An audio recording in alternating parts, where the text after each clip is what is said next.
যে সময় ক্লাস 9-এ পড়ে ওরে এই সময় আমি বিয়া করছি। ওই সময় ওর বাপ মা আমার হাত পা ধরছে, ওর মেধা বলো লেখাপড়া করাও।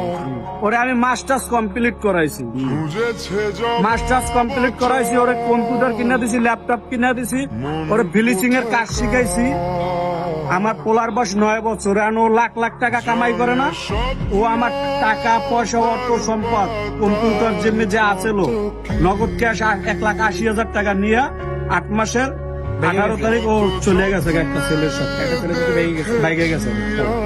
এখন ওই ছেলে দেখা যাইতেছে আপনার ছেলে দিবেন আপনাকে, ও বলতে আছে যে আমার ছেলে তোমারে দিব না। আমি কে দেবা না, ঠিক আছে তার ছেলে যাইব। ছেলের সাথে দেখাও করায় না আমার 2 মিনিট ধরে। আমি কোর্টে মামলা দিছি আর আমারে ঠেরেক দেয়। ঠেরেক দেয় কি তোমার নামে এ মামলা করবো, ও মামলা করবো, তুমি আমার নাম মামলা টামলা করবো না। এখন আমার ও দেখা যাচ্ছে আমার না বললে চলে গেছে, আমার মামলা দিতে হইব না, তাহলে তো আমার বিপদে ফেলাই করতেন একটা। আমি মামলা দিছি, ঠিক আছে আমি কোর্টেও যাবো না, তুই মামলা উঠে আমার ওটা দিয়া ঠেরেক দেয়, খালি ঠেরেক দেয় একের পরে এক।